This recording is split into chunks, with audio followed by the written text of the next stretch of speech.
1 साल आपने मेहनत की है, 3 घंटे, 1 गलती और आपका 1 पूरा साल खत्म। आपको फिर से एक नए साल में वही चीज़ दिख रही होती है कि आपको फिर से मेरे को वही चीज़ पढ़नी होगी जो मैंने पढ़ा था। मेरे 2020 में 501 मार्क्स थे। पापा ने बोला कि बीएससी में एडमिशन ले ले अगर नहीं हो रहा है तेरे से, और वहाँ पे साइड से तैयारी करियो नीट की। लेकिन मैंने बोला कि पापा मेरे को अपनी गलती पता है, मैंने रिविजन नहीं किया था इसलिए मेरे को इतने मार्क्स आए हैं। Although they were disappointed, papa mummy दोनों, लेकिन उन्होंने वो चीज़ दिखाई नहीं ज़्यादा। उन्होंने बोला कि ठीक है, जो तेरे को सही लगता है वो कर। ठीक है, मतलब डिसअपॉइंटेड तो सारे पेरेंट्स होते हैं, लेकिन उन्होंने दिखाया नहीं। ये एक पॉइंट है जो कि मैं यहाँ पे बताना चाह रहा हूँ। उन्होंने बोला कि ठीक है, जो तुम्हें सही लगता है, अगर तुम सेटिस्फाइड नहीं हो तो करो। ऑल्दो उन्हें उनके मन में भी आया था कि बीएससी ले लेगा तो इनका इसका साल वेस्ट नहीं होगा। कहीं ना कहीं उन्हें था कि क्या पता सिलेक्शन ना हो, और ये सबके मन में रहता है। ठीक है, फिर 2021 आया। 21 में मेरे को आए 587 मार्क्स। सिलेक्शन मेरा इस साल भी नहीं हुआ। मैंने अपनी गलती, जो मैंने रिविजन नहीं करी थी, वो सुधार ली थी इस साल, लेकिन मैं ऑर्गेनिक नहीं किया था। मेरे को नहीं हो रहा था ऑर्गेनिक, तो मैंने नहीं किया है सर। मैंने सोचा बिना ऑर्गेनिक के भी सिलेक्शन हो जाएगा, 15 क्वेश्चन आएंगे, छोड़ देंगे उसको। और मेरा सिलेक्शन हो भी जाता। हुआ क्या मेरे साथ कि जब पेपर का सील कटता है तो मैं सबसे पहला स्टूडेंट था, और सबसे पहला पेपर जो पैकेट में रहता है वो मेरा ही था। तो जब जो मैम थी उनको काटने नहीं आता, तो उन्होंने बीच से काट दिया कटर से, और मेरा पेपर ओएमआर के साथ कट गया। अब उन्होंने मेरे को पेपर दिया ओएमआर, तो अब कटे हुए ओएमआर में भरूंगा नहीं, तो नया पेपर अरेंज करने में उनको 20 मिनट लग गए, और वो 20 मिनट मेरे को कम पड़ गए एग्जाम में, जिसके कारण मैं अगर 2 क्वेश्चन भी सही कर लेता तो मेरा सिलेक्शन हो जाता। अब ऐसा नहीं है कि मैंने मेहनत नहीं करी थी, लेकिन मेरे साथ कुछ ऐसा हुआ जो प्रिवेंट कर ही नहीं सकता था। वो किस्मत से हुआ है, और मतलब किस्मत पे लिखा हुआ था कि मेरा उस तरह सिलेक्शन नहीं है। ठीक है, तो इसलिए ऐसा भी नहीं है कि आपने मेहनत करी हो, आप सब मेहनत करके जाओगे तो आपका सिलेक्शन हो जाता है। ये स्पेशली मैं पेरेंट्स को बता रहा हूँ कि आपके बच्चे ने मेहनत की है। हो सकता है वो 587 पे 580 पे जाके अटक गया हो, ज़्यादा इंप्रूवमेंट भी ना हो पिछले साल से। 5 मान लो 550 हो, इस साल 580 बना, लेकिन उसमें उसकी कोई ज़्यादा बड़ी गलती नहीं, क्योंकि उसके साथ कुछ ऐसा हुआ है वहाँ एग्जाम सेंटर में जिसको रोक नहीं सकता था। उसके टेस्ट में हो सकते थे कि बहुत अच्छे अच्छे मार्क्स आ रहे हों, लेकिन वो वहाँ जाके उसको प्रिवेंट नहीं कर पाया जो उसके साथ हुआ है। ठीक है, और वो चीज़ वो ज़्यादा अच्छे से एक्सप्रेस कर भी नहीं पाएगा, और कर भी पा रहा है तो आप समझ नहीं रहे उसको, क्योंकि आपने एग्जाम नहीं दिया है उसको। उस साल जिस साल मेरा 587 आके भी सिलेक्शन नहीं हुआ था, वो मैं मानता हूँ कि मेरा इसलिए सिलेक्शन नहीं हुआ था क्योंकि मेरी लाइफ में कुछ बेटर लिखा हुआ था। एटलीस्ट उससे उस साल में सिलेक्शन होता, मेरा तो सबसे लोएस्ट कॉलेज में होता, उससे तो बेटर ही मैं बैठा हूँ। तो कई बार क्या होता है कि आपकी किस्मत में उस साल नहीं लिखा होता है कि जो आपको चाहिए, भले आपने मेहनत की है, लेकिन आपको क्या पता अगले साल वो मिल जाए, अगर आप सही में ऑनेस्टली मेहनत करो और आपको पता है कि आपकी गलती क्या थी। तो मेरे को इस साल भी अपनी गलती पता थी कि मेरी गलती नहीं थी, वहाँ पे एग्जामिनर ने अगर वो नहीं लिया होता और मैं ऑर्गेनिक करके गया होता तो मेरा सिलेक्शन ईजिली हो जाता है सर। तो मैंने फिर से, पापा ने बोला कि हो जाएगा, अब तेरे को बीटीएस मिल रहा है, बीटीएस ले ले। लेकिन मैंने उनको समझाया कि पापा देखो ऐसा ऐसा हुआ था, ऑल्दो वो उतना नहीं समझे थे, लेकिन फिर भी वो पापा मेरे को हमेशा अपने ऊपर छोड़ देते हैं कि कर जो करना है। वो मम्मी को सुनाते हैं भले, लेकिन मम्मी ने क्योंकि मेरा मेहनत देखा होता तो मम्मी मेरे पे कुछ आने नहीं देती है बात। पेरेंट्स को थोड़ा सपोर्टिव होना पड़ेगा। ये टाइम आपके लिए ही सिर्फ वो नहीं है, डिसअपॉइंटिंग नहीं है, वो बच्चों को भी, अगर उसने मेहनत की है और आपको पता है कि वो मेहनती है आपका बच्चा, तो उसको भी बहुत ज़्यादा दुख हो रहा होगा अभी। इस पॉइंट ऑफ टाइम में उसको कुछ भी बोलना मतलब उसको हर्ट करना ही होता है। तो एक हफ्ते तो उसको कुछ मत बोलो, उसको रहने दो कि उसको क्या करना है, वो खुद सोचेगा, वो खुद बताएगा आपको कि आप उसको ड्रॉप लेना है नहीं लेना है। सब बच्चों को अपनी गलती पता रहती है, उसे करने दो अभी एक हफ्ते, तो उसको कुछ मत बोलो। इसी तरह कई बच्चे इस साल भी 400, 500, 580 पे जाके सिलेक्ट नहीं होंगे। सब ने अपने हिसाब से मेहनत करी है, अपने कैलिबर के हिसाब से। और मेहनत करने के बाद भी आपको जो आप चाह रहे हो वो नहीं मिले तो बुरा लगता है, सबको लगता है। पेरेंट्स का गुस्सा होना भी जायज़ है। मेरे पापा एकदम इंडस्ट्री में काम करते हैं, प्राइवेट इंडस्ट्री में, बहुत ज़्यादा बड़े पोस्ट पे नहीं, छोटे पोस्ट पे हैं। ठीक है, तो वो वहाँ पे अकेले रह के मेहनत कर रहे हैं, उनको उम्मीद रहती थी इस साल तो हो जाएगा उसका सिलेक्शन। मम्मी यहाँ पे प्राइवेट स्कूल में काम करती है, उनको भी उम्मीद रहता था सिलेक्शन हो जाएगा, वो रोज़ जाके काम कर रही है। और जब मेरा सिलेक्शन नहीं होता था तो उन्हें तो दुख लगेगा, किसी को भी लगेगा, जब पेरेंट्स इतनी मेहनत कर रहे हैं अब बस एक उम्मीद में कि आपका सिलेक्शन हो जाएगा। एक दिन से नहीं कर रहे, 20-20 साल उन्होंने मेहनत करी है, तो उन्हें बुरा लगता है। लेकिन बस ये कहने का मतलब है मेरा कि इस टाइम आपको जितना बुरा लग रहा है, आपसे ज़्यादा बुरा उस बच्चे को लग रहा है जिसने मेहनत करी है। तो आपकी जो ये डिसअपॉइंटिंग चीज़ है जो आप सुन रहे हो बाहर से जाके, बहुत आपको भी तकलीफ होती है, लेकिन वो चीज़ बच्चे पे ना जाए, इसलिए आप एटलीस्ट इस हफ्ते तो उसको कुछ मत बोलो। उसको बोलो कि नीट विट छोड़, अभी एक हफ्ते कुछ मत कर, जो तेरे को करना है अपने ऊपर टाइम लगा, और जो तुझे बेस्ट लग रहा है वो तू बता मुझे एक हफ्ते के बाद। ठीक है, एक हफ्ते उसको बहुत ज़्यादा जितना रिलैक्स रख सकते हो उतना रखो। उसे एक हफ्ते का टाइम दे दो और उससे बोलो कि तू डिसाइड कर तेरे को क्या करना है आगे, ड्रॉप लेना है नहीं लेना है, तू सेटिस्फाइड है अपनी मेहनत से, तेरे को लग रहा है कहीं कमी छूट गई है क्या, तू इसे पूरा करना चाहता है, सब उसके ऊपर छोड़ दो, क्योंकि सेटिस्फेक्शन बहुत इंपॉर्टेंट लाइफ है। कई बार तो ऐसा होता है कि अभी कॉलेज में घुसने के बाद भी लोग एग्जाम देते हैं क्योंकि वो सेटिस्फाइड नहीं होते। एटलीस्ट मैं तो अपनी कहानी बताता हूँ, मेरा इस साल 640 आया था, तो मैं खुश नहीं था अपने कॉलेज से। तो मेरे को उम्मीद था कि मेरे को कोई बेटर कॉलेज मिलेगा, लेकिन फिर मम्मी ने बोला कि नहीं कोई बात नहीं है, अगर तू खुश नहीं है तो फिर से एग्ज़ाम दे।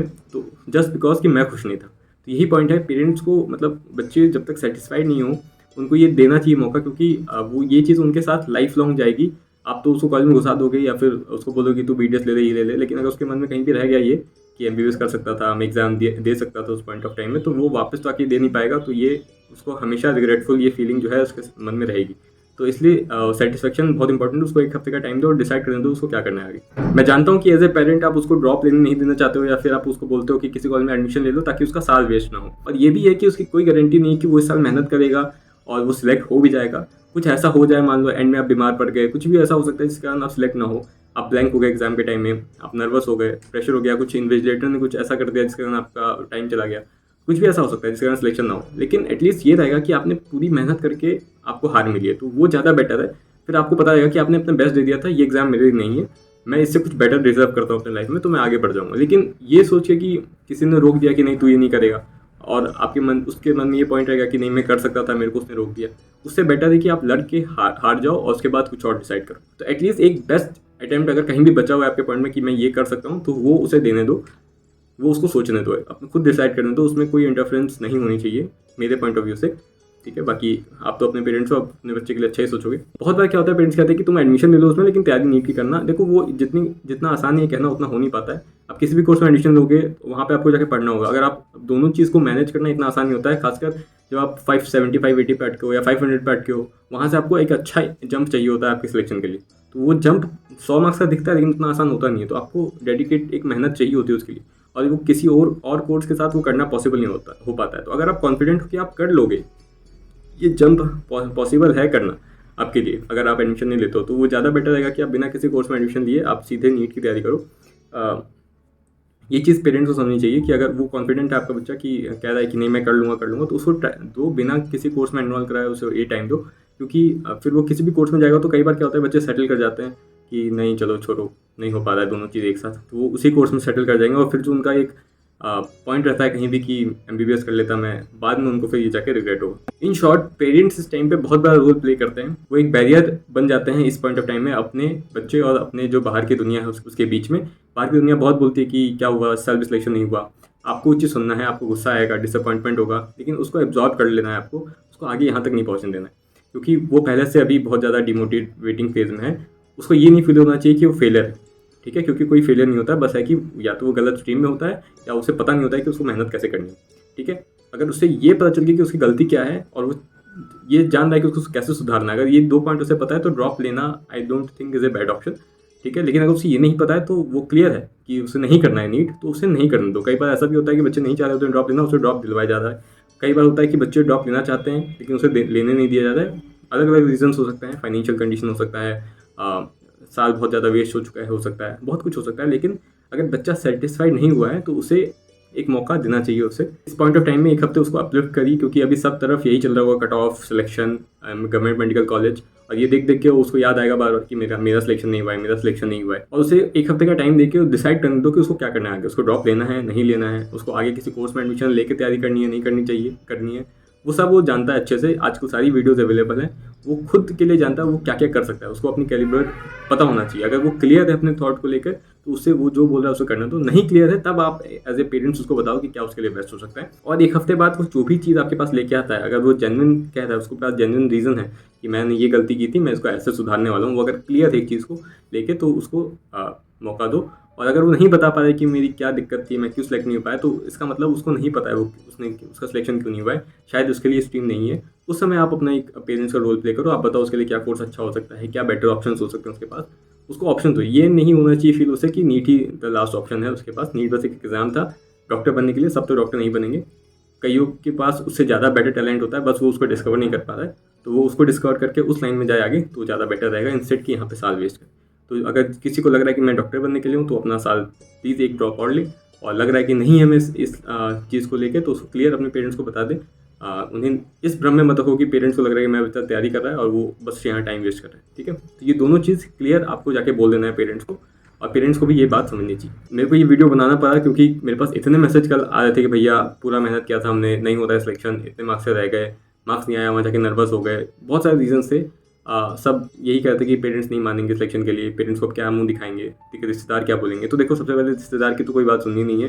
पेरेंट्स को भी अगर रिश्तेदार कुछ बोल रहे हैं तो उनको ऐसे इग्नोर करो जैसे वो कुछ है ही नहीं, क्योंकि रिश्तेदार बस फेलियर के टाइम दिखते हैं। अगर सक्सेस जब आपको मिल जाती है, रिश्तेदार आसपास भी नहीं भटकते हैं, ये मैंने देखा है। रिश्तेदार की बात तो इफेक्ट करनी भी नहीं चाहिए किसी को भी। ये सारे मैसेजेस देख के मेरे को इतना गुस्सा आ रहा था इस सिस्टम पे कि एक साल आपने मेहनत की है, 3 घंटे, एक गलती और आपका एक पूरा साल खत्म। आपको फिर से एक नए साल में वही चीज़ दिख रही होती है कि आपको फिर से मेरे को वही चीज़ पढ़नी होगी जो मैंने पढ़ा था।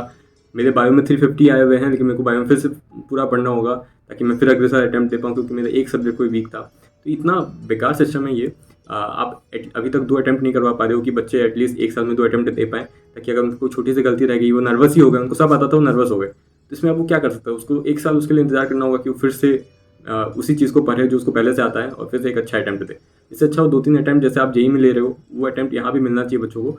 ये बहुत बेकार मतलब है, आपसे ये नहीं हो पा रहा है, मतलब एनटीए क्या ही बोलूँ मैं इसमें। बाकी जिन्होंने मेहनत की थी उनका कुछ ऐसे पॉइंट के कारण सिलेक्शन नहीं हुआ है जो कि वो उसको नहीं कर सकते, प्रिवेंट, बीमार हो गए, नर्वस हो गए, ब्लैंक हो गए एग्जाम के टाइम, इन्विजिलेटर ने कुछ ऐसा कर दिया।